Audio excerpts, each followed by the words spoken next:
सादर नमस्कार, सादर जय जिनेंद्र। क्षमा ब्रेकिंग जैन न्यूज प्रतिदिन प्रातः, दोपहर एवं रात्रि में देश भर से संपूर्ण जैन समाज से संबंधित सही और सकारात्मक समाचारों के लिए देखना और सुनना न भूलें। साथ में आपसे विनम्र निवेदन है कि यदि आपने इस चैनल को सब्सक्राइब नहीं किया है तो कृपया अवश्य कीजिए और शेयर और लाइक करके धर्म प्रभावना में सहयोगी एवं सहभागी बनिए। जबलपुर में विराजमान आचार्य श्री संघ के परम पूज्य आचार्य श्री समय सागर जी महाराज ने आज 27 मई 2025 को परम पूज्य आचार्य श्री ज्ञान सागर जी महाराज के समाधि दिवस पर अपना मंगल प्रवचन करते हुए कहीं अनेक महत्वपूर्ण बातें कि प्रत्येक व्यक्ति को बिना किसी वाद विवाद के मोक्ष मार्ग को अक्षुण्ण बनाए रखने का योगदान देना चाहिए। गुरुदेव आचार्य श्री की आज्ञा का पालन करने के लिए ही मैं यहाँ बैठा हूँ। कितना ही विपरीत वातावरण क्यों न हो, गुरुदेव को स्मरण करते ही वातावरण परिवर्तित हो जाएगा। हमें वातावरण को सुरक्षित रखना चाहिए। लीजिए सुनिए आज का यह अति महत्वपूर्ण पूरा उद्बोधन।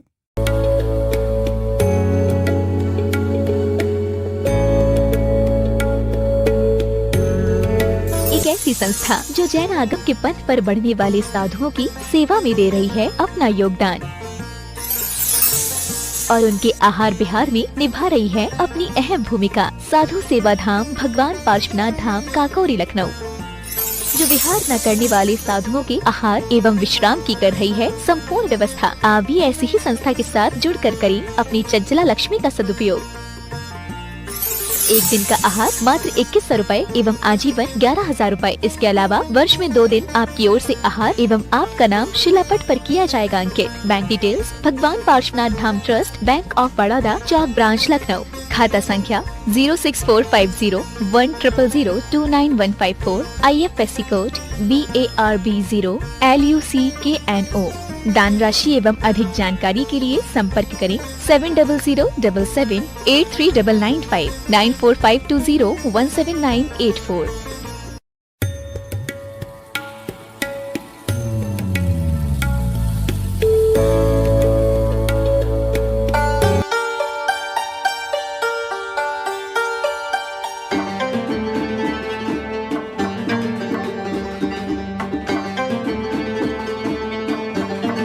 गुरुदेव ने जो मार्ग प्रशस्त किया है वह मार्ग प्रशस्त बना रहे, इतना ही काफ़ी है। क्योंकि मार्ग प्रशस्त करने वाले उस मार्ग पर चल कर के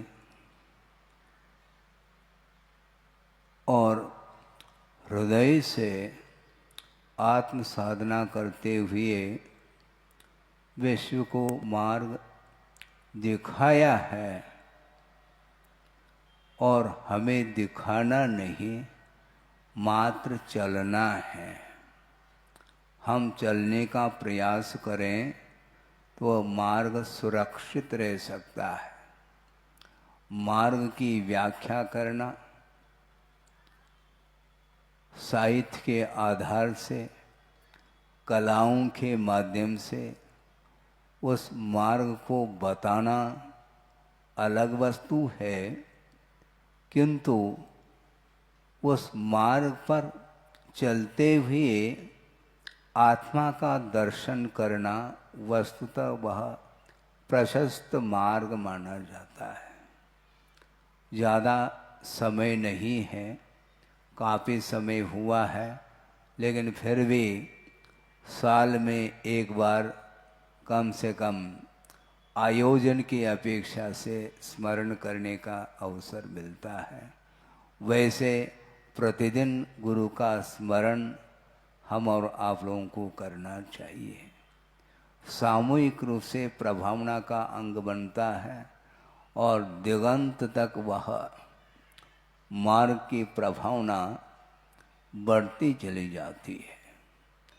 अज्ञान अंधकार छाया हुआ है, उसको दूर करते हुए यथा योग यथा शक्ति जो साधना करने में निरत रहता है, उसके माध्यम से ही प्रभावना निरंतर बढ़ती रहती है। सन 68 में आचार्य ज्ञान सागर जी महाराज ने गुरुदेव के लिए जैनेश्वरी दीक्षा प्रदान की थी। आप विचार करेंगे, सोचेंगे तो आपको विस्मय होगा। उस दीक्षा महोत्सव में, उस कार्यक्रम में हमारा जाना नहीं हुआ। 20 दिन के उपरांत उनके दर्शन किए और सुनते हैं वहाँ पर राजस्थान के अंतर्गत जो अजमेर नगर है, वहाँ के जो गणमान्य व्यक्ति, जो भागचंद सेठ सोनी वगैरह, उनका यह कहना रहा, हम सुनते हैं, ज्ञान सागर जी महाराज के लिए निवेदन किया जा रहा है उनके द्वारा कि महाराज, हम करबद्ध निवेदन करते हैं आपके लिए कि आपके पास यह दक्षिण से बालक आया है और 20-22 साल की उम्र है उसकी, और इस विषम परिस्थिति में साधना करना, और वो भी यंग एज में करना, यह बहुत कठिन और कष्ट साध्य है। इसलिए इनको आप मोक्ष मार्ग पर बढ़ाएं, किंतु क्रमशः बढ़ाएं तो ज़्यादा उपयुक्त रहेगा, ऐसा उनका कहना था कि महाराज आप दीक्षा दे दो, लेकिन कम से कम इनको क्षुल्लक दीक्षा प्रदान कर दो। फिर बाद में आप धीरे धीरे उस साधना में जब वो उत्तीर्ण होंगे तो धीरे धीरे महाव्रत देने का आप भाव रखें तो ज़्यादा अच्छा है। इतना उन्होंने कहा है, ऐसा हमने सुना है। शब्द भिन्न हो सकते हैं किंतु भाव यही थे उनके। और आचार्य ज्ञान सागर जी महाराज ने उत्तर दिया और ये कहा, मुझे उत्तर भी नहीं देना है, किंतु मैं यदि इनको दीक्षित नहीं करता तो ये स्वतंत्र है, ये कहाँ पर, जंगल में जाकर के दीक्षित होंगे, ये ध्यान रखो।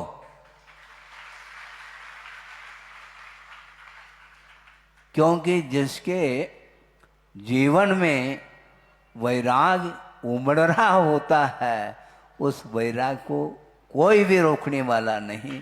मैं कैसा रोक सकता। और 11 महीने के अंदर हमने पूरी तरह से परीक्षा कर ली है। अब परीक्षा करने के लिए कोई गुंजाइश नहीं रहा, क्योंकि 1 साल आचार्य महाराज आचार्य देशभूषण जी के संग में रहे। उसके उपरांत वहाँ से आचार्य ज्ञान सागर जी महाराज के पास आए।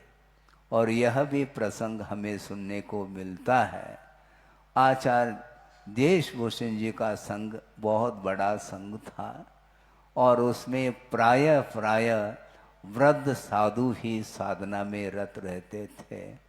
और ये युवा और 20 साल का बालक है और ज्ञानार्जन करने की उत्कंठा इनके अंदर है। और आचार्य देशभूषण जी भी जानते थे और इस युवा बालक को कहाँ पर भेजना चाहिए उन्होंने सोचा। ऐसा सुना था कि आचार्य ज्ञान सागर जी महाराज जो दीक्षित होने के पूर्व में बनारस विद्यापीठ में उन्होंने संस्कृत और न्याय आदि का अध्ययन किया है और वो अभी ज्ञान सागर जी के रूप में है, राजस्थान में है। इसलिए उनके पास जा कर के विद्या अध्ययन कर लेना, इस प्रकार का करके उन्होंने भेजा था, बताते हैं।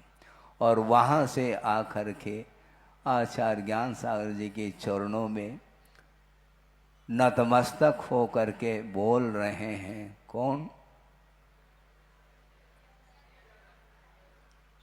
कौन बोल रहे हैं? विद्यासागर नहीं, विद्याधर। उस समय आचार्य ज्ञान सागर जी महाराज ने ये कहा है कि बहुत विलंब हो गया है आने में। इसलिए कहा क्योंकि मेरी उम्र बढ़ रही है, 75 को पार मैं कर रहा हूँ और आपकी उम्र कितनी है? नाती के समान है। लेकिन फिर भी कहा यह जा रहा है कि आप विलंब कर गए। महाराज मैं क्या कर सकता हूँ, क्योंकि 20 साल की उम्र में निकल गया, और यदि उससे पहले निकलने की बात आती है तो कौन भेजने वाले? 8-9 साल में वैराग्य हो सकता है, इसमें कोई दो राय नहीं, क्योंकि आगम में भी उल्लेख मिलता है 8 साल अंतर्मुक्त के उपरांत सम्यक दर्शन को उत्पन्न करने की योग्यता आ जाती है। किंतु उस अल्प उम्र में वैराग्य तो हो सकता है, किंतु वैराग्य को कौन जान सकता है और कौन छोड़ सकता है? इसलिए थोड़ी बहुत उम्र बढ़ने के बाद ही मैं निकल चुका हूँ, और आपके अलावा और कोई अन्यत्र जाना मेरा मन नहीं कर रहा है। इसलिए आप ज्ञान के सागर है, और इस सागर में मैं अवगान करना चाहता हूँ। तो उन्होंने कहा कि देखो विद्याधर ऐसा बोल रहे हैं, वो इस प्रकार के बहुत सारे ब्रह्मचारी हमारे पास आए और निकल गए हैं, और तुम तो विद्याधर हो, क्या भरोसा? इसी प्रकार तुम भी निकल जाओ तो मैं क्या कर सकता हूँ? तो उस समय विद्याधर जी ने कहा कि महाराज आपको मैं विश्वास दिलाता हूं, आज से मेरा सवारी का आजीवन त्याग है, अब तो आपको रखना पड़ेगा। तो उस समय उन्होंने सोचा अभी तक इस प्रकार का ग्राहक हमने नहीं देखा है। और सुनते हैं आचार्य ज्ञान सागर जी महाराज भी ज्योतिषज्ञ थे, बताते हैं इनके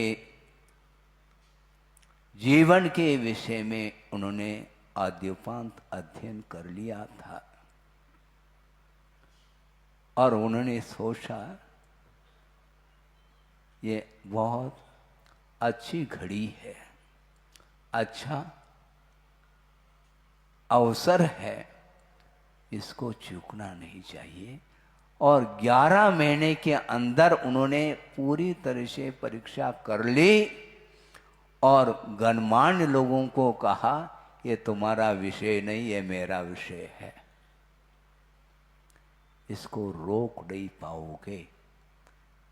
महाराज ये बहुत छोटे हैं, हाँ कोई बात नहीं, तुम तो बुजुर्ग हो चुके, तुम आ जाओ, दीक्षित करता हूं तुम्हें। हैं? तुम दीक्षा को रोक रहे हो और अपने अनुभव को तुम बताना चाहते हो, आगम को थोड़ा सा पढ़ लो, क्योंकि सांसारिक क्षेत्र में जो अनुभव होता है वह अलग अनुभव माना जाता है, किंतु परमार्थ संबंधी अनुभव तुम लोगों को कुछ भी नहीं, तुम कखारा नहीं जानते हो, ये ध्यान रखो। और आगम में ये पंक्ति आती है न्याय ग्रंथों में, प्राय करके इस अवसर पर मैं उसको रखता हूँ, कि न्याय ग्रंथों में एक सूत्र समझ लो आया है कि यो यत्र अनिविज्ञ स तत्र बालः। जो जिस क्षेत्र में ज्ञान नहीं रखता है, अनभिज्ञ है, उस क्षेत्र में वह बालक है, ये ध्यान रखो। इसलिए परमार्थ क्षेत्र में तुम लोगों को कोई भी ज्ञान नहीं है, इसलिए तुम रोक रहे हो। किंतु वस्तुतः परमार्थ संबंधी ज्ञान जो रखता है उसको कोई भी रोक नहीं पा सकते, ये ध्यान रखो। और वैराग्य क्षण है, कौन रोक सकता है। इस प्रकार उन्होंने सोच करके 11 महीने के अंदर उनको कैसा संस्कारित किया होगा, आप सोचो। गुरुदेव भी बार बार कहा करते थे, तुम लोगों का इतना तीव्र पुण्य है कि कम से कम किसी को 40 साल मिला, किसी को 35 साल, किसी को 30 साल, 25 साल, और मुझे गुरुदेव का सानिध्य मात्र 5 साल के लिए मिला, वह भी लगभग 1 साल ब्रह्मचारी अवस्था में, और अंतिम 1 साल सल्लीकना को लेकर के मिला, और बीच में 3 साल मुझे मिले हैं अध्ययन करने के लिए। और वो भी आचार्य ज्ञान सागर जी महाराज मारवाड़ी में बोलते थे और हमें हिंदी नहीं आती थी, और फिर भी सुनता चला गया। जो कुछ भी हासिल होगा वह उनकी कृपा के माध्यम से हम बढ़ते चले जाएंगे। सोचो, विचार करो। मात्र ज्ञान ही नहीं सब कुछ, किंतु आचरण के लिए ज्ञान एक साधन के रूप में सामने आता है। ज्ञान साध्य नहीं, साध्य के लिए वह साधन है, और उस साधन को साधन के रूप में ही स्वीकार करना है। इनके पास ज़्यादा ज्ञान है, इनके पास कम है, अरे ज़्यादा और कम की तुलना न करो। समीचीन ज्ञान होना चाहिए, वह अल्प मात्रा में भी हो, उसके माध्यम से केवल ज्ञान को प्रकट किया जा सकता है, किंतु चारित्र के बिना संभव नहीं, ये उतना ही सत्य है। और गुरुदेव ज्ञानार्जन करने के लिए आए हैं ऐसा हम सुनते हैं, किंतु मुझे नहीं लगता कि मात्र वो ज्ञानार्जन करने हेतु तो आए हों। क्योंकि जिस समय घर नहीं छोड़ा था उस समय भी वह प्रतिदिन स्वाध्याय सुनते थे। सुनाने वाले जो भी हों वह अलग वस्तु, किंतु सुनते थे। और सुनते सुनते 1 साल के अंदर ही इतना ज्ञान उन्होंने हासिल किया कि वहाँ गांव के लोग आते थे कि विद्याधर मंदिर में जनता आई है और आपको सुनाना है। सुन रहे हैं आप? आज ऐसा कोई वातावरण मिलता है? उस समय आज के कितने साल पूर्व, 50-60 साल पूर्व की बात है। और क्या संस्कार उनको प्राप्त हुआ होगा। आचार्य श्याम सागर जी के दर्शन करने का भी उन्हें अवसर मिला, ऐसा सुनते हैं। उस समय बहुत अल्प उम्र थे, लेकिन उनके सानिध्य पा करके जो कुछ भी उनके वचन उनके कान तक पहुंच गए उतना ही पर्याप्त था। और वैराग्य की वह घड़ी सामने आती है, और 20 साल की उम्र में एकाकी हो करके आगे बढ़ते चले गए। उनको किसी भी प्रकार से कोई भीति नहीं, क्योंकि जो व्यक्ति अच्छे मोक्ष मार्ग के उद्देश्य को लेकर के आगे बढ़ रहा है तो उसके लिए भीति किस बात की होगी। समय ज़्यादा न हो, संक्षेप कर रहा हूँ। इस प्रकार आचार्य ज्ञान सागर जी महाराज ने आचार्य महाराज के लिए जो संस्कार दिए हैं, और सबसे महत्वपूर्ण यह विषय आपके सामने रख रहा हूँ, वह ये है कि आचार्य ज्ञान सागर जी महाराज लगभग 80 को छूने को है, उस समय उन्हें आचार्य पद मिला। कई व्यक्तियों के मन में विकल्प आ सकता कि 80 साल की उम्र में आचार्य बनने की क्या आवश्यकता थी?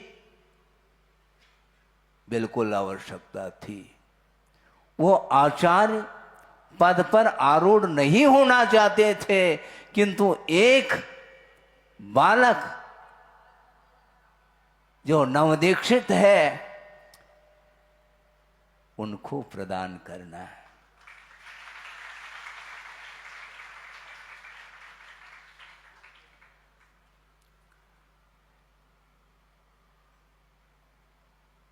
परंपरा, मोक्ष मार्ग की परंपरा निर्दोष अक्षुण्ण रूप से बढ़ती रहे, वह मोक्ष मार्ग निरंतर उस पर चलने वाले मुमुक्षु भव्य जीव आएंगे।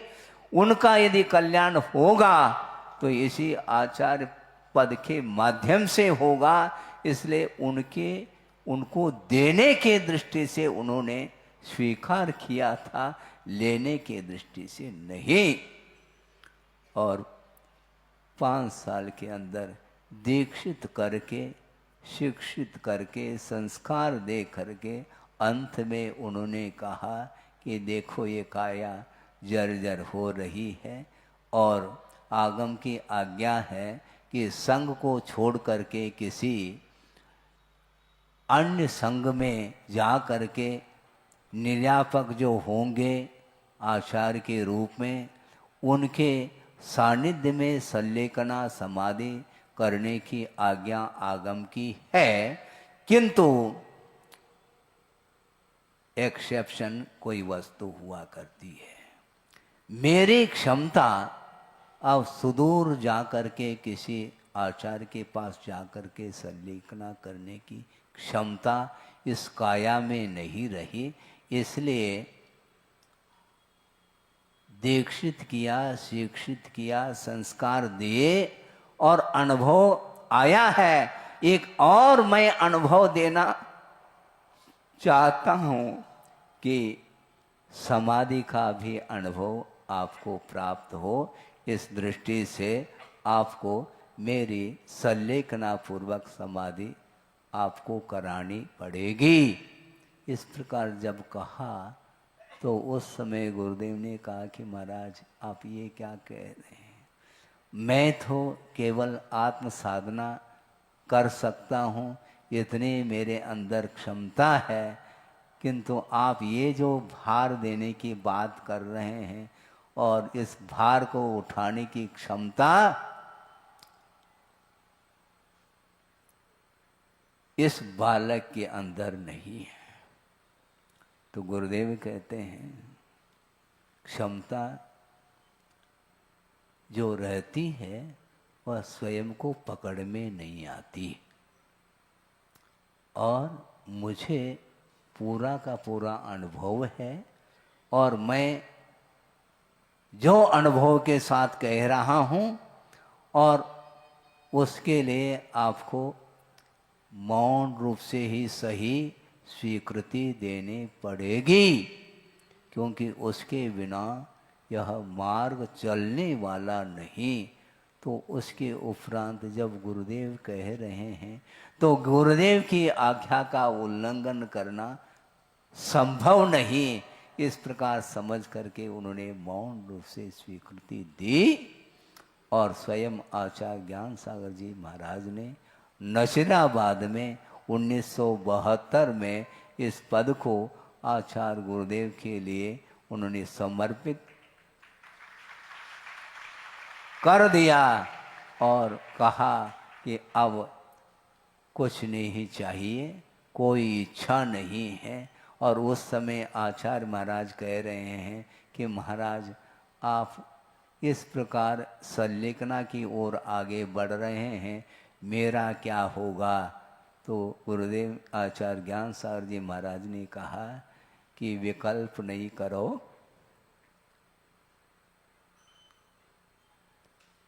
विकल्प नहीं करो, मेरा आशीर्वाद है।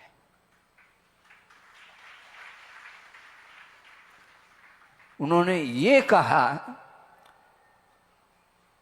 5 साल में जो कुछ भी देना था दे दिया है, अब देने के लिए कोई अवशिष्ट रहा ही नहीं है। और विद्या कालेन पच्यते, ऐसा कहा। निरंतर साधना में रत रहो और प्रभावना करते रहो। और प्रभावना का अर्थ भी यही है, अपने तरफ से अपनी प्रवृत्ति के द्वारा अप्रभावना नहीं होना ही प्रभावना है। आप समझ रहे हैं क्या? नहीं? हाँ, केवल जो है प्रवचन करना, जनता को प्रभावित करना, यही प्रभावना नहीं, किंतु वस्तुतः भीतरी प्रभावना तो यह है कि आत्म तत्व का दर्शन करना प्रारंभ कर दो। निश्चित रूप से तुम्हारी चरणों को छोड़ करके जनता कहीं अन्यत्र जाने वाली नहीं है। और एक और आचार्य ज्ञान सागर जी के जीवन का एक छोटा सा संस्मरण कि आचार्य ज्ञान सागर जी महाराज ने इनको आचार्य पद दिया, किंतु आचार्य ज्ञान सागर जी महाराज से कई व्यक्ति जुड़े हुए थे। काफ़ी दिन से उन्होंने इनका सानिध्य पाया था, इसलिए एक सज्जन आए, सुना है हमने, आचार्य ज्ञान सागर जी महाराज के पास पहुंच गए और कहा कि महाराज हमारे लिए थोड़ा सा मार्गदर्शन निर्देशन दें ताकि मैं भी अपना कल्याण कर सकूं। तो उन्होंने इशारा किया, उधर जाओ। समझ में आ रहा क्या? नहीं? उधर जाओ का अर्थ मैं अब आचार्य नहीं हूं, मैं एक साधक हूं, साधु के रूप में हूं। आचार्य तो वो बैठे हैं, उनसे मार्गदर्शन ले लो।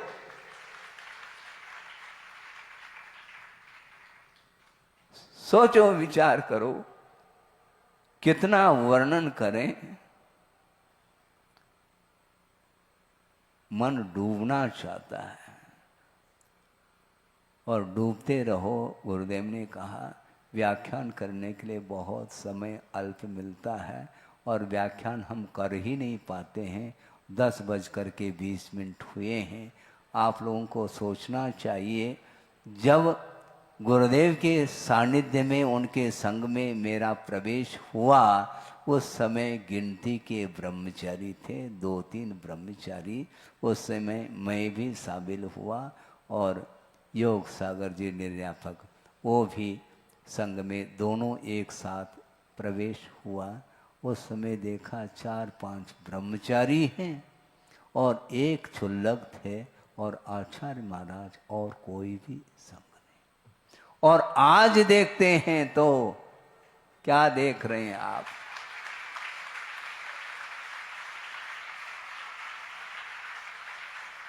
एक महान वट वृक्ष का रूप लिया है और यह वट वृक्ष और कितना महान होगा कहा नहीं जा सकता।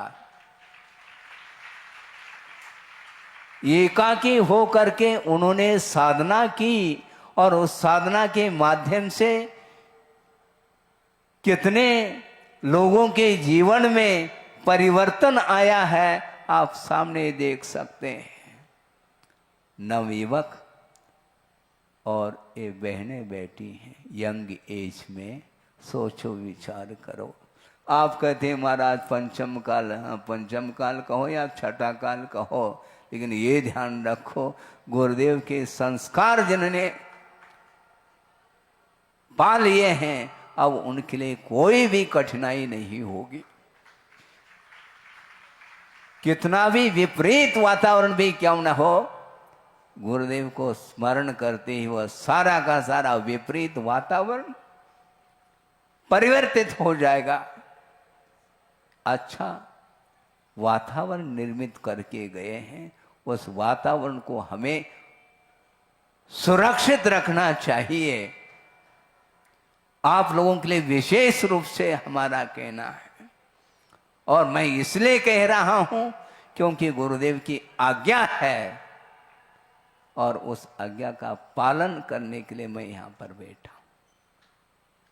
प्रत्येक व्यक्ति को कर्तव्य का पालन करना चाहिए, और बिना किसी वाद विवाद के इस मोक्ष मार्ग को अक्षुण्ण बनाए रखने के लिए आप लोगों का योगदान चाहिए। मात्र श्रवण के द्वारा प्रभावना नहीं होती, किंतु यह धर्म का रथ माना जाता है, और रथ के दो पहिए होते हैं, एक तरफ श्रवण और एक तरफ श्रावक। ये दोनों मिल करके ही इस रथ को खींचेंगे। अभी पनागर में पंचकल्याण हुआ, वहां पर रथ लगे थे, कितने 7 रथ लगे थे शायद, हैं 9, हाँ 9 का अंक बहुत अच्छा है बिल्कुल। वो क्या एक रथ के एक पहिए थे क्या? 2 पहिए थे, अच्छे मजबूत थे। उसी प्रकार आप लोग भी एक पहिए का काम करेंगे, और श्रमण लोग भी एक पहिए का काम करेंगे। और गुरुदेव ने जो प्रकल्प दिए हैं, जितने भी प्रकल्प जहां जहां के प्रकल्प हैं, उनको अति शीघ्र उनको पूर्ण करने का हमें संकल्प लेना चाहिए। हाँ, और उसके आप यदि संकल्पित होते हैं तो मैं भी उसमें भाग लेता रहूंगा। हाँ, लेकिन मैं भाग इतना ही ले पाऊंगा, करना आपको है। आप निर्माण करेंगे और हम दर्शक बन करके देखेंगे। एक भव्य जिनालय का निर्माण आप करने जा रहे हैं, पूर्ण आयु का प्रकल्प भी आपके सामने है, और प्रतिभा स्थली जो कि अभी शंभू सागर जी निर्यापक ने कहा कि कितने 4-4, 5-5 इसकी शाखाएं हैं, निरंतर और शाखाएं बढ़ती चली जा रही हैं, उनकी संख्या निरंतर बढ़ रही है। वह सुचारू रूप से सारे गुरुदेव के प्रकल्प, और अभी अभी हथकरघा का भी प्रकल्प आपके सामने आया। इस प्रकार के अहिंसा के क्षेत्र में, शिक्षा के क्षेत्र में, चिकित्सा के क्षेत्र में, और अनेक प्रकार के जो जनहित के क्षेत्र में जो गुरुदेव ने प्रकल्प दिए हैं, दयोदय जैसे, इन सारे प्रकल्पों को अपने को निरंतर सारे सांसारिक कार्यों को गौण करना पड़े, कोई बाधा नहीं, किंतु निरंतर मन से, वचन से, काय से, धन से आदि के माध्यम से इनको पूर्ण करने का आप संकल्प लें। और इसके माध्यम से जो आप प्रभावना करेंगे, ये प्रभावना न भूतो न भविष्यति वाली बात है, पक्की बात है। इतना कह करके मैं इस वक्तव्य को पूर्ण कर रहा हूँ। कहने के लिए बहुत था विषय कभी समाप्त होगा नहीं, क्योंकि गुरु के गुणानवाद करने के लिए बैठेंगे तो वह जीवन नहीं, कई जीवन व्यतीत होंगे, तब भी हम गुणानवाद नहीं कर पाएंगे। इसलिए अपने को बहुत निरीहता के साथ, निष्प्रियता के साथ, निरपेक्ष भाव के साथ गुरु की जो आज्ञा, उनके जो संकेत, उनके जो आदेश, उनके जो उपदेश, इन सब को आत्मसात करते हुए आगे बढ़ेंगे तो निश्चित रूप से निरंतर प्रभावना और बढ़ती जाएगी, बढ़ती रहे। इस पवित्र भावना के साथ अहिंसा परमो धर्म की जय। क्षमा breaking Jain news YouTube channel पर विज्ञापन देकर धर्म प्रभावना में बने सहभागी। विज्ञापन देने हेतु संपर्क कीजिए मोबाइल नंबर 9026900740 एवं समाचार एवं वीडियो भेजने हेतु व्हाट्सएप नंबर 9335236222। क्षमा breaking Jain news YouTube channel देखने के लिए आपको बहुत बहुत धन्यवाद। सादर प्रणाम, सादर जय जिनेंद्र।